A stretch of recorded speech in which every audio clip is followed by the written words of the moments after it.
llevarlo, no daban crédito y decían, ¿cómo es posible que si tú eres tan justo y eres tan bueno, cómo es posible que estés enfermo? ¿Y cómo es posible que se hayan muerto todos tus hijos? ¿Y cómo es posible que tu esposa se haya puesto en tu contra? ¿Y cómo es posible que te hayas arruinado? Y no daban crédito y siempre decían, bueno, a lo mejor no eres tan bueno. Te voy a hablar de Cristo. El Señor Jesucristo dijo, mi alma hoy está triste hasta la muerte. Y pidió que 3 de sus discípulos lo acompañaran al huerto de Getsemaní a orar con él. ¿Vas a caer en la tentación de creer que Jesús estaba esa noche triste porque había cometido un pecado? Cuando dice la Biblia que él nunca pecó, jamás pecó el Señor, pero sin embargo pasó por aflicciones, como dice la carta a los Hebreos, y aunque era el Hijo de Dios, por lo que padeció, aprendió obediencia. Por lo tanto, no siempre cualquier aflicción que un creyente pueda estar pasando o una enfermedad es sinónimo de que está en pecado, en desorden, y entonces esa es la consecuencia directa de su pecado o de su desorden. No siempre. Pero claro, Santiago es un judío.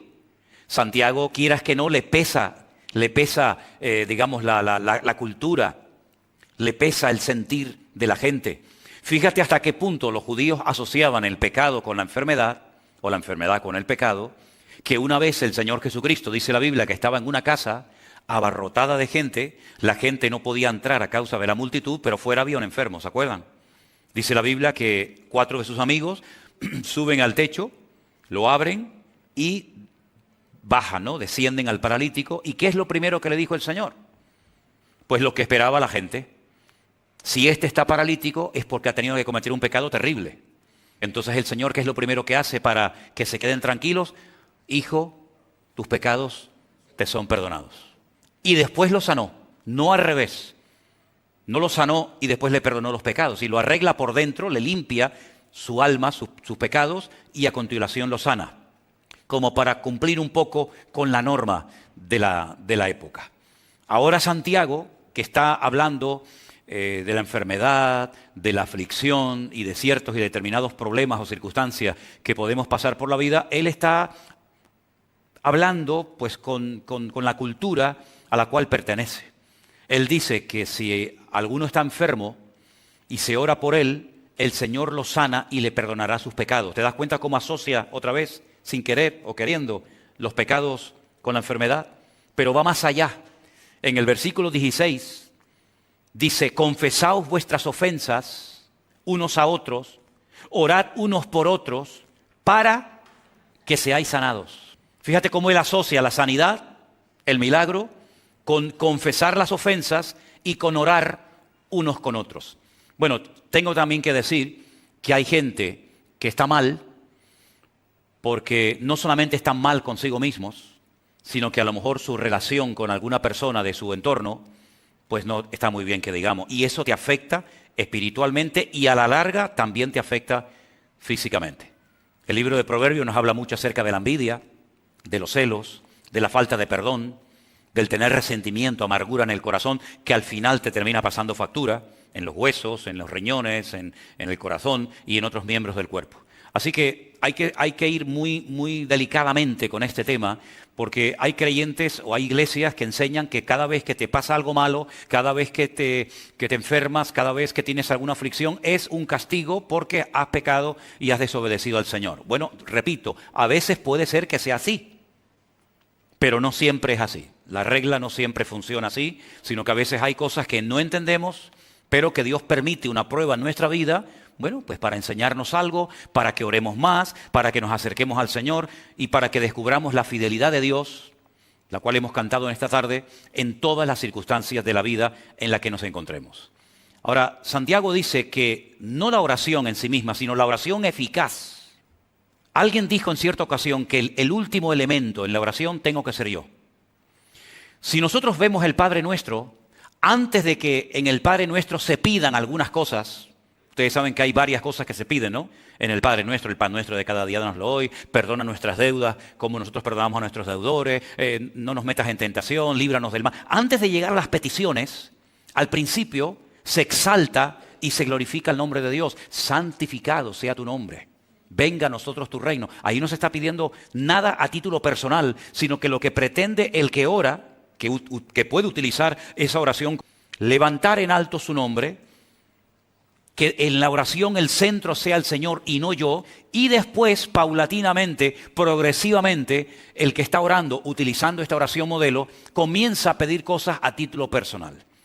Pero en la oración yo tengo que ser el último en la lista y el primero que tiene que aparecer en nuestras oraciones siempre es el Señor.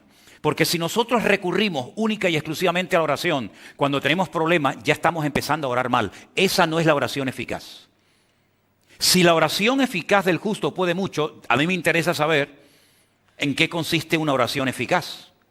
Porque si la Biblia dijera que la oración puede mucho, eso significa de que no tiene ninguna condición, ningún requisito, la oración en sí misma. Pero es que no dice eso la palabra.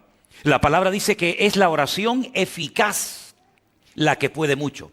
Si ustedes se dan cuenta, esa última frase, la oración eficaz del justo puede mucho, es la última parte de un versículo que empieza diciéndonos lo que hay que hacer para que mi oración sea eficaz. Porque muchas veces decimos, la oración eficaz es la que se hace en el nombre de Cristo. ¿Es verdad? Es verdad, no hay nada que añadir, no hay nada que objetar. La oración eficaz es la que oramos conforme a la voluntad de Dios. ¿Es verdad? Pero pocas veces se hace referencia a lo que se dice antes de esa frase para que nuestra oración sea realmente una oración eficaz. Lo primero que dice Santiago en el verso 16 es: confesaos, no los pecados se les confiesan a Dios, pero confesaos vuestras ofensas unos a otros. Bueno, hay un capítulo en la carta de Santiago, que es concretamente el capítulo 3, donde él habla acerca del poder de la lengua. ¿Se acuerdan, no? Y él relaciona el hablar mal con atraer ciertas y determinadas enfermedades o cosas negativas en nuestra vida. De hecho, bendecir significa hablar bien. Maldecir significa hablar mal. Entonces fíjense cómo en la mentalidad del judío siempre la enfermedad es sinónimo de que algo malo esa persona ha dicho. ¿De dónde arranca esa costumbre o esa tradición de que el que habla mal, el que se comporta mal, puede llegar a traer una enfermedad? ¿Saben de dónde arranca esto? No de los tiempos de Adán y Eva, no. Y que era el instrumento que el Señor estaba utilizando para llevarlos de la esclavitud a través del desierto, y el objetivo final era la tierra prometida. Pero en el desierto, estos dos hermanos comienzan a hablar mal de su hermano. Y dice la Biblia que Miriam quedó leprosa. Y todo el pueblo se detuvo en el desierto, no podían avanzar porque no iban a dejar abandonada en el desierto a Miriam. Se podía morir de sed, se podía morir de calor. Y no es cuestión de abandonar a una persona porque se ha comportado malamente. Entonces, la Biblia dice que Moisés iba a orar por su hermana, pero tenía que ser expulsada, excluida de la comunión del pueblo durante una semana. Y durante esa semana, el pueblo, dice la Biblia, que no avanzó en dirección a la tierra prometida. Primera lección que vemos aquí: el hablar mal en esa ocasión contrajo la lepra. Por eso los judíos, cuando hablan de las enfermedades, y hay miles de enfermedades, dicen que las personas que tienen problemas de la piel, todas las enfermedades de la piel tienen que ver con la mala forma de hablar. La crítica, el chisme. Ahora todo el mundo se está mirando la piel, ¿no? A ver si tiene algún granito, algún lunar, y dice: uy, es que ayer dije no sé qué cosa, y este lunar cada vez está más grande. Bueno, repito, no siempre las cosas son así. Hay excepciones, ¿verdad? Pero todo arranca de ahí. La Biblia nos enseña que el pueblo estuvo esperando a que el Señor sanara y restaurara la vida de Miriam.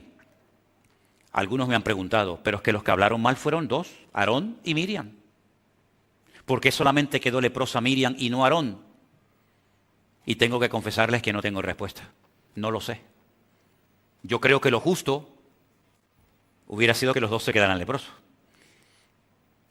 Pero a lo mejor fue Miriam, al ser la hermana mayor, la que en vez de ser un ejemplo a su hermano Aarón, le dio un mal ejemplo y lo arrastró a una crítica, porque parece como que Miriam fue la que movió o dio pie a la crítica, y entonces tú empezaste y contigo el Señor pues tiene que tratarte de una manera diferente para que tu hermano Aarón vea el ejemplo. Más o menos así. ¿Quién fue la persona que estuvo esperando qué iba a pasar con el destino, con la vida de Moisés? Cuando llegan y lo ponen en el río Nilo, en aquellas cestitas, ¿se acuerdan? Pues bueno, en principio la idea era que se salvara, pero podía morir en cualquier momento. ¿Quién estuvo esperando allí tranquilamente, viendo, observando lo que le pasaría a su hermanito? ¿Quién estuvo viendo allí? Miriam.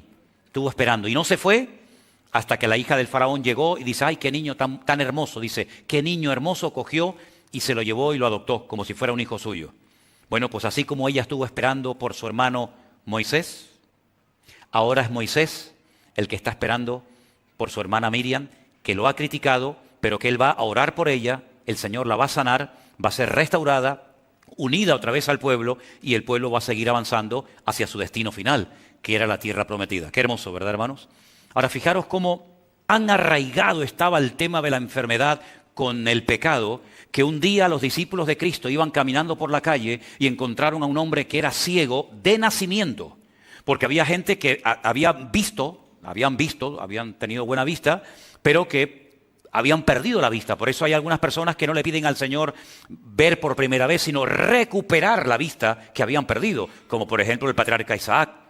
Isaac no siempre fue ciego. Isaac fue ciego cuando ya era viejito, cuando era mayor, pero él vio perfectamente durante mucho tiempo. Pero cuando ven a este hombre ciego de nacimiento, le dicen al Señor, Señor, ¿quién pecó?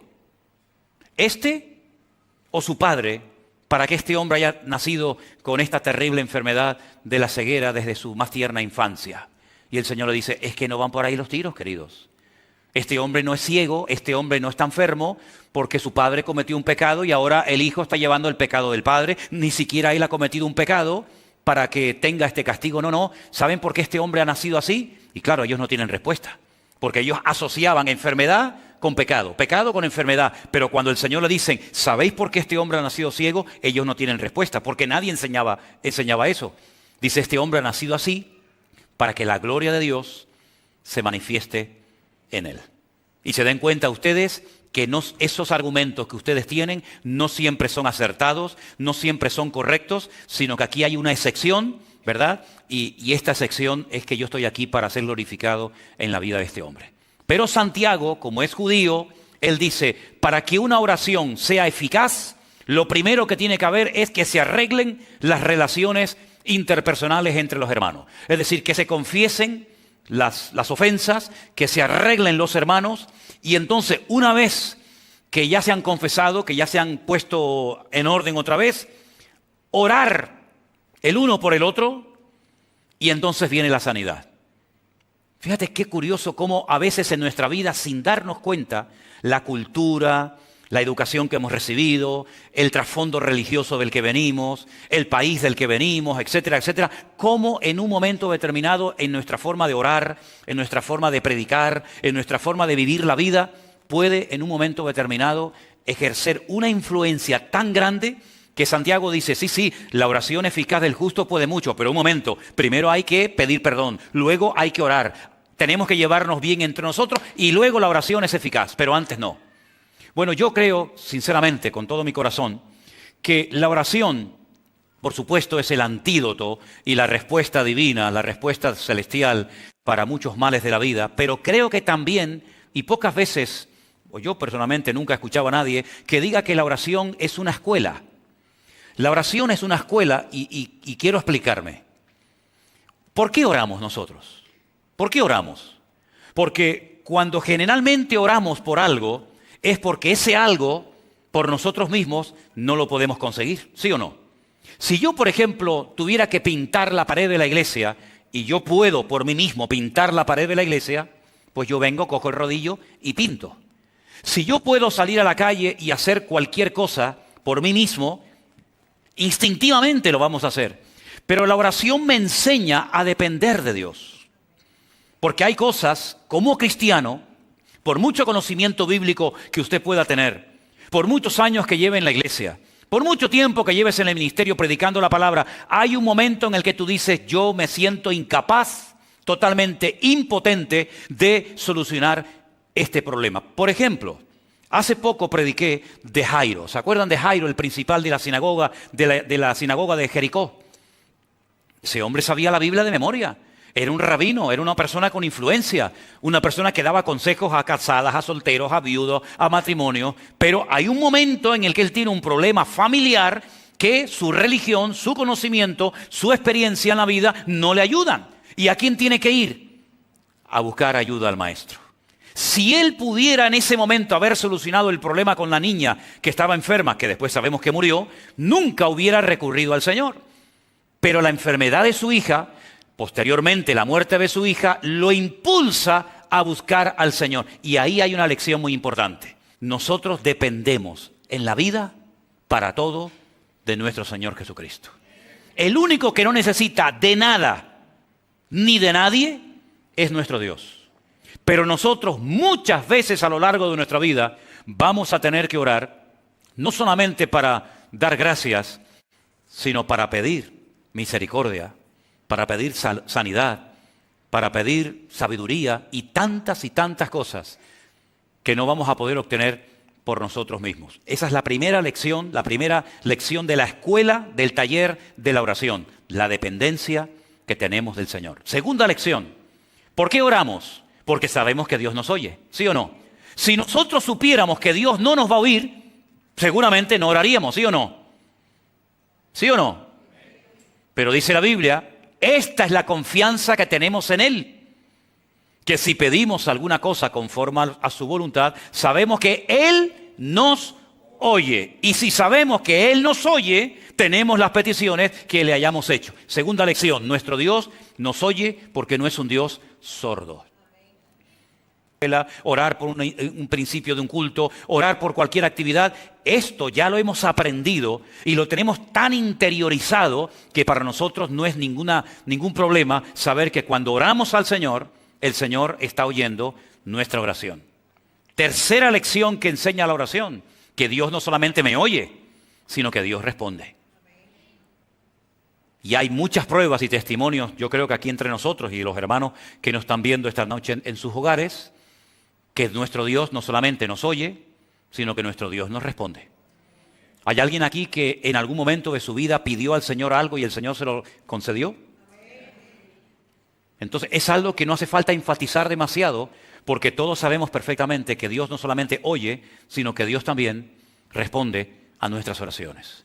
Entonces todo esto que les acabo de decir, el confesar los pecados, el no tener nada con ningún hermano o hermana, el orar los unos por los otros, todo esto son los ingredientes que me permiten a mí después ir a orar y saber que esa oración Dios la oye, Dios la responde y es una oración eficaz, es una oración efectiva. No es una oración que es una pérdida de tiempo, sino es una oración que obtiene los resultados por los cuales se hizo tal oración. ¿Se dan cuenta? El Señor Jesucristo, cuando está en el cementerio donde está enterrado Lázaro, ¿qué dijo? Padre, gracias te doy porque sé que siempre me oyes. Nunca dudemos de que nuestra oración, cuando se la elevamos a nuestro Dios, Dios siempre nos va a oír y si es su voluntad y el tiempo adecuado, el Señor responderá a nuestra oración. Pero creo que también a veces es bueno que nos examinemos a nosotros mismos. Además es bíblico, ¿sí o no? Cuando celebramos la Santa Cena solemos leer esos versículos de 1 de Corintios que dice, probaos a vosotros mismos para que no seáis juzgados. Examinaos a vosotros mismos. Y en ese contexto de probarnos, en ese contexto de examinarnos a nosotros mismos, Pablo por ahí mete la idea y dice, porque por haber tomado indignamente el cuerpo y la sangre del Señor, muchos duermen. Muchos hay débiles entre vosotros y hay muchos enfermos. ¿Te das cuenta cómo una vez más Pablo demuestra bíblicamente que hay, no siempre, pero hay momentos y circunstancias en la vida en la que algo que nos puede estar pasando es consecuencia de algo que estamos haciendo o diciendo mal? Porque repito, bendecir es hablar bien y maldecir es hablar mal. Por eso Santiago dice, la boca es como una fuente. Y una fuente, no existe en el mundo una fuente que echa agua dulce y al mismo tiempo agua salada. O echa agua dulce o echa agua salada, pero las dos cosas no puede ser. Y Santiago dice que a veces en nuestras lenguas, en nuestro vocabulario, en nuestra forma de hablar, Salen palabras adecuadas y salen palabras inadecuadas o incorrectas. Y eso es lo que muchas veces paraliza, permítame la expresión, congela la oración. ¿Por qué? Porque no se están dando los ingredientes adecuados para que esa oración sea respondida por nuestro Dios. También es verdad, y hay que decirlo, lo podemos ver perfectamente en la carta, en el libro de Daniel, que hay momentos en la que la oración entramos en un nivel de guerra, de batalla espiritual. Daniel oraba y ayunaba durante 21 días, no recibía ningún tipo de respuesta, hasta que un ángel le viene y le dice: es que he estado peleando contra el príncipe de Persia. Tu oración fue oída desde el primer día que te dispusiste a orar, tu oración subió a la presencia de Dios. Pero una cosa es que suba la oración y otra cosa es que baje la respuesta, son dos cosas diferentes. Y aquí de lo que se trata no solamente que Dios me oiga y que suba a su presencia mi oración, sino que yo obtenga la respuesta a la oración. Pero hubieron interferencias, hubieron guerras espirituales por el camino y al final, pues con la constancia y con la perseverancia se ha obtenido la respuesta y el favor de Dios. Así que, queridos hermanos, yo creo que es muy bueno que de vez en cuando nosotros, antes de orar, nos hagamos la siguiente pregunta: ¿cómo está mi relación con mi Señor? ¿Cómo está mi relación con Él? ¿Hay interferencias? ¿Hay cosas que están bloqueando la oración? Mire, le voy a poner un ejemplo. Pedro dice que hay oraciones que están siendo intersectadas, tienen interferencias, no son efectivas. Y habla, por ejemplo, del matrimonio. Dice: no tratéis ásperamente a vuestras mujeres, lógicamente se refiere a los maridos, ¿no? A los que están casados. No tratéis ásperamente a vuestras mujeres. ¿Y qué dice? ¿Alguien sabe lo que dice lo siguiente del versículo? Exactamente. Para que vuestras oraciones no tengan estorbo. Y uno dice: ¿qué tiene que ver que yo haya discutido o peleado con mi mujer hace 10 minutos para después ir a la presencia del Señor y orar? ¿Es que Dios no me va a responder a mi oración? ¿La respuesta cuál es? No. ¿Pero por qué no? Porque ya te lo estoy diciendo. Porque has dejado a una persona herida, has dejado a una persona humillada, llámese esposa, hijo, marido, amigo, quien sea, has roto todo esto, has hecho un desastre y después te vas con toda tu cara a la presencia del Señor: Señor, respóndeme, Señor, ayúdame. Y el Señor dice: no, esto no funciona así. Esto no funciona así, querido. Si en el altar te acuerdas de que algo hay contra un hermano contra ti, deje su ofrenda en el altar, no pasa nada, no se la va a llevar nadie. Yo le espero.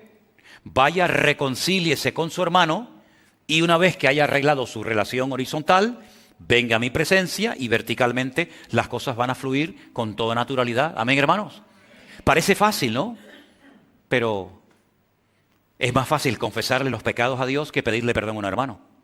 ¿Sí o no? Bueno, algunos dirán: a mí no me cuesta. Bueno, pues me alegro mucho y lo felicito. Pero esto es así como funciona.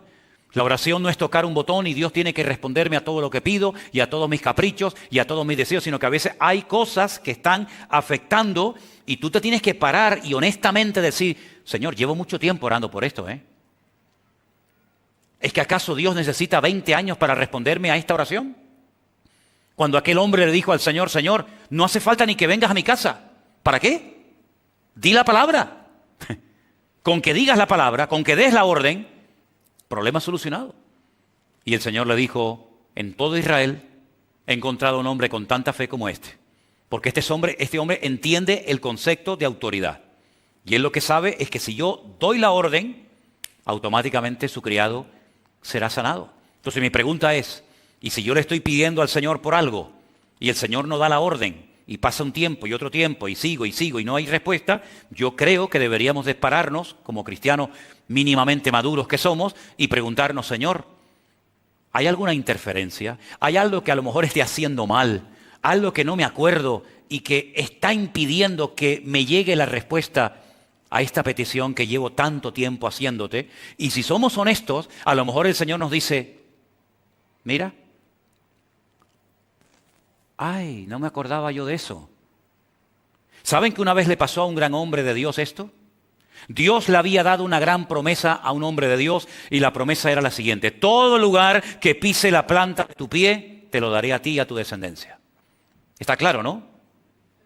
Promesa maravillosa, Todo lo que pise la planta de mi pie, por supuesto dentro del territorio que Dios me ha designado, Dios me lo dará. Nadie te podrá hacer frente en todos los días de tu vida.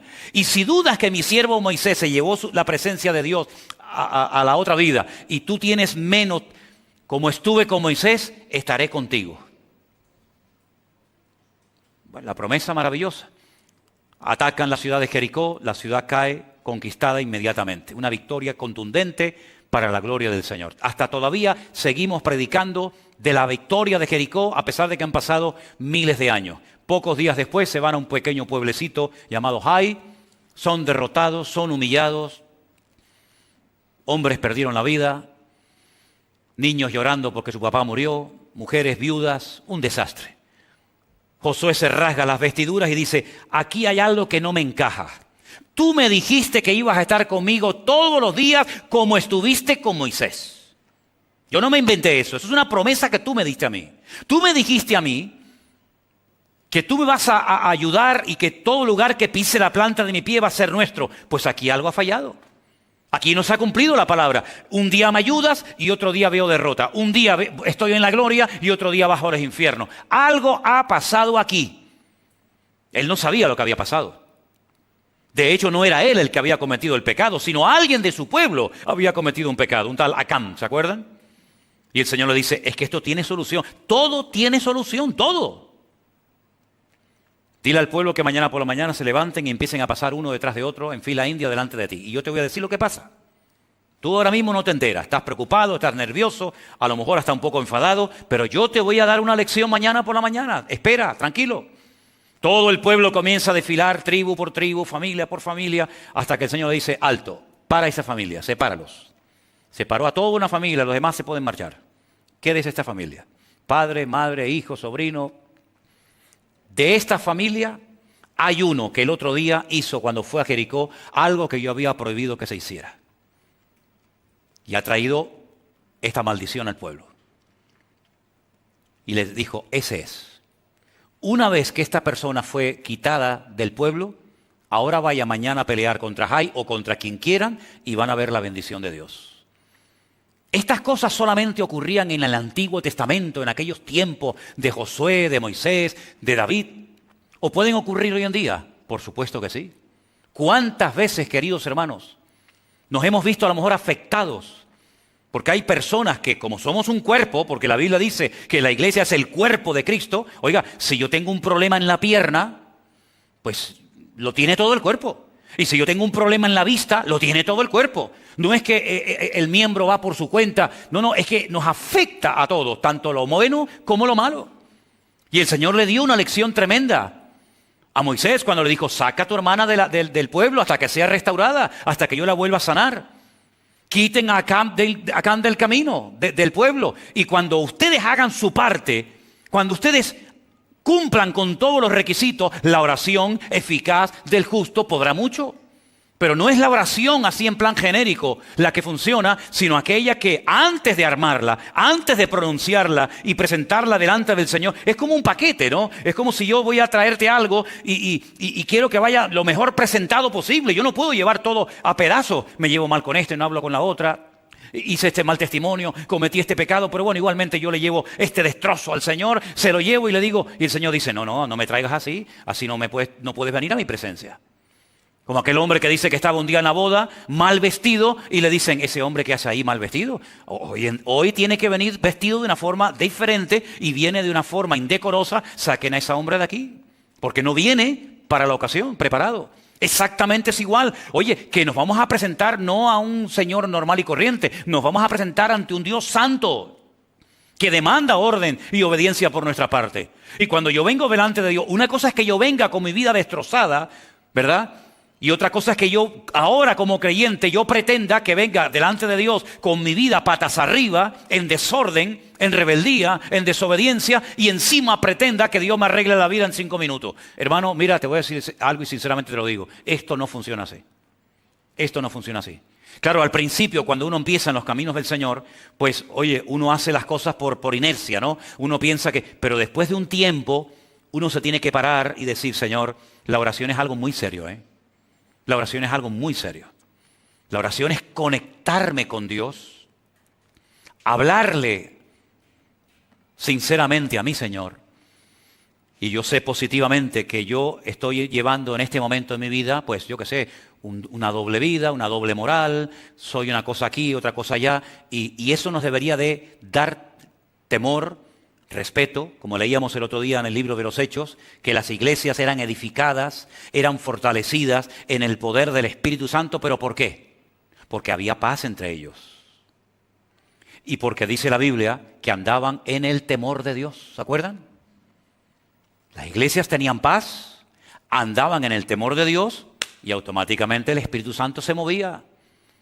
Y el Espíritu Santo hacía maravillas entre ellos, pero ellos estaban haciendo su parte. Cuando las cosas no se hacían correctamente, automáticamente la bendición se detenía, la bendición se paraba, no porque Dios no quisiera bendecir, sino porque no se daban las condiciones para que el Señor obrara sorprendentemente para ese pueblo. Voy a ponerles un ejemplo más. La Biblia dice que Jesús fundía Nazaret, el pueblo donde se había criado. Todo el mundo lo conocía. Y dice literalmente la Biblia, y no pudo hacer milagros en Nazaret. ¿Cómo? No pudo. ¿Qué le pasó? ¿Qué le pasó al Señor ese día? Que no pudo. ¿Podían Capernaum y no en Nazaret? Cosa más rara. ¿Qué pasaba en Nazaret? Y dice el versículo siguiente, a causa de la incredulidad de ellos. Ah, ahora entiendo. Es decir, que si no hay fe, si hay desconfianza, si hay incredulidad, ¿Dios no puede operar? No es que Dios no pueda operar, es que Dios ha puesto unas condiciones encima de la mesa, hermanos. Y las condiciones que Dios pone son para nuestro beneficio. Y son las condiciones que Él ha puesto para enseñarnos a vivir una vida cristiana ordenada y no una vida cristiana a nuestro aire, donde todo vale y no pasa nada. ¿Cómo que no pasa nada? Claro que pasa, mi querido hermano. Para que vuestras oraciones no tengan estorbo. La oración es algo increíblemente poderoso. Yo creo que es una de las cosas más hermosas que Dios le ha dado al creyente, sinceramente. Y como lo he dicho en muchas ocasiones, lo vuelvo a repetir ahora. Puedes orar de pie, puedes orar sentado, puedes orar en un avión, puedes orar en un barco, puedes orar de día, de noche, en la postura que quieras. Y Dios siempre te va a oír, pero para que sea una oración eficaz, una oración que obtenga resultados, una oración que glorifique a Dios, tiene que ser una oración según el modelo bíblico. Y yo recomendaría a los que quieren ahondar un poquito más en esto, que lean las oraciones que se hacían en la Biblia. Por ejemplo, hay una oración preciosa que Esdras hace en el libro de Esdras. Léanla, es tremenda. Las oraciones que hacía Daniel, las oraciones que hacía Cristo. No solamente la del Padre Nuestro, la de Juan 17, por ejemplo. Una oración tremenda. La oración, por ejemplo, que hace Pablo, que está escrita en la carta de Pablo a los Efesios. Sí, hay muchas oraciones y los salmos, en los salmos hay muchísimas oraciones. Leyendo todas esas oraciones y viendo cómo esa gente oraba, cómo glorificaban a Dios, cómo preparaban el terreno antes de entrar a la petición, cómo exaltaban y glorificaban el nombre de Dios, sus proezas, sus maravillas, sus milagros. Y al final, casi al final de la oración, presentaban su petición, su dolor, su carga, su emoción, su sentimiento. Uno puede llegar a aprender muchísimo. Así que vamos a dejarnos enseñar e instruir por el Señor, no solamente a través de la palabra, cosa que tenemos clarísimo que hace, sino que, repito, para mí la oración es una escuela. Porque hay oraciones que Dios responde más rápido que otro. ¿Qué ingredientes tiene que tener la oración? Para que sean respondidas por el Señor hay un factor de vital importancia, que hay algunos que lo quieren apartar, pero no lo apartes porque tampoco funciona, y es el factor tiempo.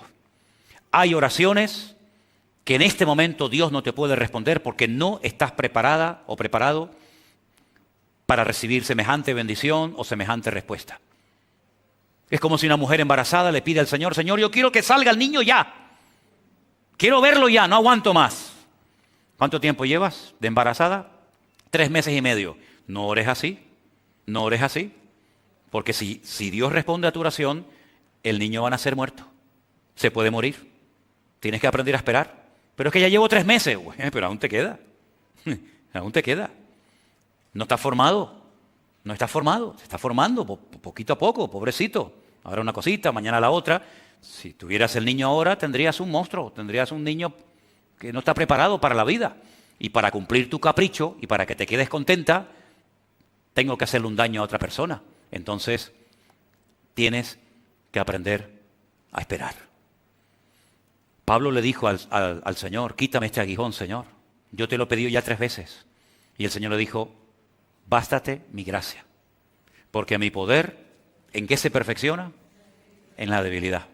Entonces él tuvo que aprender una lección por medio de la oración, en este caso no respondida, de que el poder de Dios se perfecciona en la debilidad. ¿Dónde aprendió eso? A través de la oración. En este caso de una oración que el Señor le dijo, espera. No sabemos si el Señor más adelante le quitó el aguijón, pero por lo menos cuando él escribe la carta a los Corintios, el Señor le dijo, no, pero es que ya ha pedido 3 veces, como si me lo pides 80. No es cuestión de pedir y pedir y pedir y pedir y pedir. Yo ya te oí del primer día, pero en este momento no te lo voy a quitar. Porque él después reconoce, cuando Dios lo trata y le habla así tan directamente, dice, para que no me enalteciera sobremanera. Ah, amigo. Claro, porque dice que él conocía a un hombre. Él habla en tercera persona, como de otra persona, pero es él el que está refiriéndose a él. Se conozca a un hombre que hace 14 años subió a la presencia de Dios y allí vio y oyó cosas inefables que no le ha sido permitido escribirlas. Es él el que vio y oyó eso. Y para que no me enalteciera sobremanera, el Señor me mandó este aguijón. Es decir, que la humildad no viene por leer la Biblia. La humildad no viene por cantar. La humildad viene por el aguijón. Y si quieres aprender a ser humilde y que no se te suba a la cabeza todo lo que sabes, que ni siquiera está en la Biblia escrito, y todo lo que has visto, que nadie lo ha visto, sino solamente tú, pues yo te tengo que mandar temporalmente un aguijón para que no te enaltezcas sobremanera. Entonces, a veces puede ser en un momento determinado de la vida que Dios nos manda un aguijón. Yo no voy a decir cuál es tu aguijón, pero puede ser que a veces el Señor tiene en tu vida una situación que es la que te mantiene humilde. Y es la que te mantiene con los pies en la tierra y con la cabeza en el cielo.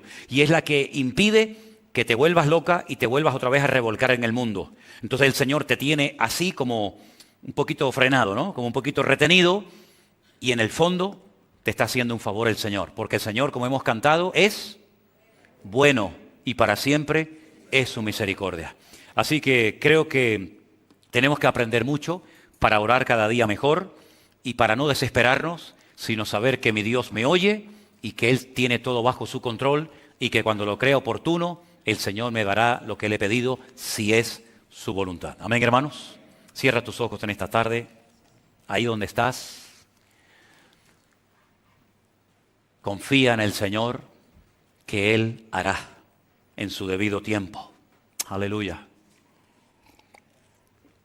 La oración eficaz del justo puede mucho. Señor, enséñanos a orar eficazmente, a cumplir con todas las condiciones y requisitos. Tan arraigado estaba el tema de la enfermedad con el pecado, que un día los discípulos de Cristo iban caminando por la calle y encontraron a un hombre que era ciego de nacimiento, porque había gente que habían tenido buena vista, pero que habían perdido la vista. Por eso hay algunas personas que no le piden al Señor ver por primera vez, sino recuperar la vista que habían perdido, como por ejemplo el patriarca Isaac. Isaac no siempre fue ciego. Isaac fue ciego cuando ya era viejito, cuando era mayor, pero él vio perfectamente durante mucho tiempo. Pero cuando ven a este hombre ciego de nacimiento, le dicen al Señor, Señor, ¿quién pecó? ¿Este o su padre? Para que este hombre haya nacido con esta terrible enfermedad de la ceguera desde su más tierna infancia. Y el Señor le dice, es que no van por ahí los tiros, queridos. Este hombre no es ciego, este hombre no está enfermo, porque su padre cometió un pecado y ahora el hijo está llevando el pecado del padre. Ni siquiera él ha cometido un pecado para que tenga este castigo. No. ¿Saben por qué este hombre ha nacido así? Y claro, ellos no tienen respuesta, porque ellos asociaban enfermedad con pecado, pecado con enfermedad. Pero cuando el Señor le dice, ¿sabéis por qué este hombre ha nacido ciego? Ellos no tienen respuesta, porque nadie enseñaba eso. Dice, este hombre ha nacido así para que la gloria de Dios se manifieste en él. Y se den cuenta ustedes que esos argumentos que ustedes tienen no siempre son acertados, no siempre son correctos, sino que aquí hay una excepción, ¿verdad? Y esta excepción es que yo estoy aquí para ser glorificado en la vida de este hombre. Pero Santiago, como es judío, él dice, para que una oración sea eficaz, lo primero que tiene que haber es que se arreglen las relaciones interpersonales entre los hermanos. Es decir, que se confiesen las ofensas, que se arreglen los hermanos, y entonces una vez que ya se han confesado, que ya se han puesto en orden otra vez, orar el uno por el otro, y entonces viene la sanidad. Fíjate qué curioso cómo a veces en nuestra vida, sin darnos cuenta, la cultura, la educación que hemos recibido, el trasfondo religioso del que venimos, el país del que venimos, etcétera, etcétera, cómo en un momento determinado en nuestra forma de orar, en nuestra forma de predicar, en nuestra forma de vivir la vida, puede en un momento determinado ejercer una influencia tan grande que Santiago dice, sí, la oración eficaz del justo puede mucho, pero un momento, primero hay que pedir perdón, luego hay que orar, tenemos que llevarnos bien entre nosotros y luego la oración es eficaz, pero antes no. Bueno, yo creo, sinceramente, con todo mi corazón, que la oración, por supuesto, es el antídoto y la respuesta divina, la respuesta celestial para muchos males de la vida, pero creo que también, y pocas veces, o yo personalmente nunca he escuchado a nadie, que diga que la oración es una escuela. La oración es una escuela y quiero explicarme.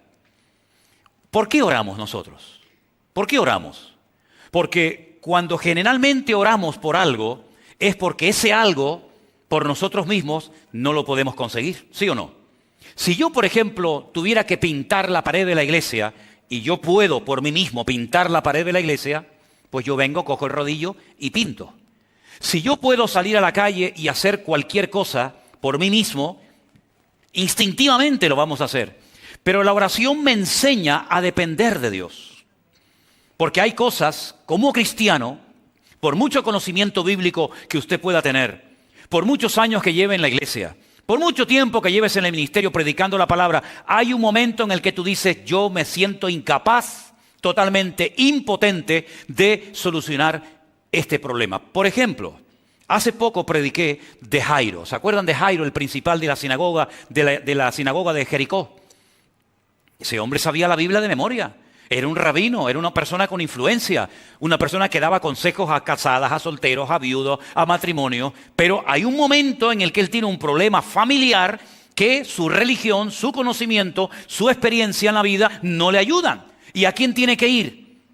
A buscar ayuda al maestro. Si él pudiera en ese momento haber solucionado el problema con la niña que estaba enferma, que después sabemos que murió, nunca hubiera recurrido al Señor. Pero la enfermedad de su hija, posteriormente la muerte de su hija, lo impulsa a buscar al Señor. Y ahí hay una lección muy importante. Nosotros dependemos en la vida para todo de nuestro Señor Jesucristo. El único que no necesita de nada ni de nadie es nuestro Dios. Pero nosotros muchas veces a lo largo de nuestra vida vamos a tener que orar, no solamente para dar gracias, sino para pedir misericordia, para pedir sanidad, para pedir sabiduría y tantas cosas que no vamos a poder obtener por nosotros mismos. Esa es la primera lección de la escuela, del taller de la oración, la dependencia que tenemos del Señor. Segunda lección, ¿por qué oramos? Porque sabemos que Dios nos oye, ¿sí o no? Si nosotros supiéramos que Dios no nos va a oír, seguramente no oraríamos, ¿sí o no? ¿Sí o no? Pero dice la Biblia, esta es la confianza que tenemos en Él. Que si pedimos alguna cosa conforme a su voluntad, sabemos que Él nos oye. Y si sabemos que Él nos oye, tenemos las peticiones que le hayamos hecho. Segunda lección, nuestro Dios nos oye porque no es un Dios sordo. Esto que para nosotros es normal, orar por la comida, orar, permítame la expresión, congela la oración. ¿Por qué? Porque no se están dando los ingredientes adecuados para que esa oración sea respondida por nuestro Dios. También es verdad, y hay que decirlo, lo podemos ver perfectamente en la carta, en el libro de Daniel, que hay momentos en la que la oración entramos en un nivel de guerra, de batalla espiritual. Daniel oraba y ayunaba durante 21 días, no recibía ningún tipo de respuesta hasta que un ángel le viene y le dice, es que he estado peleando contra el príncipe de Persia. Tu oración fue oída desde el primer día que te dispusiste a orar, tu oración subió a la presencia de Dios. Pero una cosa es que suba la oración y otra cosa es que baje la respuesta, son dos cosas diferentes.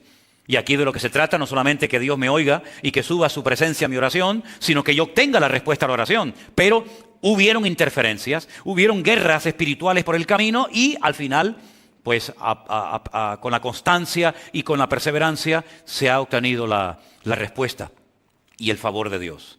Así que, queridos hermanos, yo creo que es muy bueno que de vez en cuando nosotros, antes de orar, nos hagamos la siguiente pregunta. ¿Cómo está mi relación con mi Señor? ¿Cómo está mi relación con Él? ¿Hay interferencias? ¿Hay cosas que están bloqueando la oración? Mire, le voy a poner un ejemplo. Pedro dice que hay oraciones que están siendo intersectadas, tienen interferencias, no son efectivas. Y habla, por ejemplo, del matrimonio. Dice, no tratéis ásperamente a vuestras mujeres, lógicamente se refiere a los maridos, ¿no? A los que están casados. No tratéis ásperamente a vuestras mujeres. ¿Y qué dice? ¿Alguien sabe lo que dice lo siguiente del versículo? Exactamente. Para que vuestras oraciones no tengan estorbo. Y uno dice, ¿qué tiene que ver que yo haya discutido o peleado con mi mujer hace 10 minutos para después ir a la presencia del Señor y orar? ¿Es que Dios no me va a responder a mi oración? ¿La respuesta cuál es? No. ¿Pero por qué no? Porque ya te lo estoy diciendo. Porque has dejado a una persona herida, has dejado a una persona humillada, llámese esposa, hijo, marido, amigo, quien sea, has roto todo esto, has hecho un desastre y después te vas con toda tu cara a la presencia del Señor. Señor, respóndeme, Señor, ayúdame. Y el Señor dice, no, esto no funciona así. Esto no funciona así, querido. Si en el altar te acuerdas de que algo hay contra un hermano contra ti, deje su ofrenda en el altar, no pasa nada, no se la va a llevar nadie. Yo le espero. Vaya, reconcíliese con su hermano y una vez que haya arreglado su relación horizontal, venga a mi presencia y verticalmente las cosas van a fluir con toda naturalidad. Amén, hermanos. Parece fácil, ¿no? Pero es más fácil confesarle los pecados a Dios que pedirle perdón a un hermano. ¿Sí o no? Bueno, algunos dirán, a mí no me cuesta. Bueno, pues me alegro mucho y lo felicito. Pero esto es así como funciona. La oración no es tocar un botón y Dios tiene que responderme a todo lo que pido y a todos mis caprichos y a todos mis deseos, sino que a veces hay cosas que están afectando y tú te tienes que parar y honestamente decir, Señor, llevo mucho tiempo orando por esto, ¿Es que acaso Dios necesita 20 años para responderme a esta oración? Cuando aquel hombre le dijo al Señor, Señor, no hace falta ni que vengas a mi casa. ¿Para qué? Di la palabra. Con que digas la palabra, con que des la orden, problema solucionado. Y el Señor le dijo, en todo Israel he encontrado un hombre con tanta fe como este. Porque este hombre entiende el concepto de autoridad. Y él lo que sabe es que si yo doy la orden, automáticamente su criado será sanado. Entonces mi pregunta es, ¿y si yo le estoy pidiendo al Señor por algo y el Señor no da la orden? Y pasa un tiempo y otro tiempo y sigo y no hay respuesta, yo creo que deberíamos de pararnos como cristianos mínimamente maduros que somos y preguntarnos, Señor, ¿hay alguna interferencia? ¿Hay algo que a lo mejor esté haciendo mal? ¿Algo que no me acuerdo y que está impidiendo que me llegue la respuesta a esta petición que llevo tanto tiempo haciéndote? Y si somos honestos, a lo mejor el Señor nos dice, mira, ay, no me acordaba yo de eso. ¿Saben que una vez le pasó a un gran hombre de Dios esto?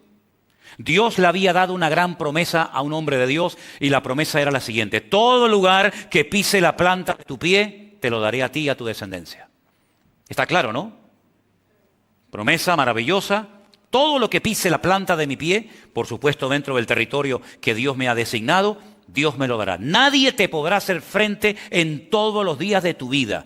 Y si dudas que mi siervo Moisés se llevó la presencia de Dios a la otra vida y tú tienes menos, como estuve con Moisés, estaré contigo.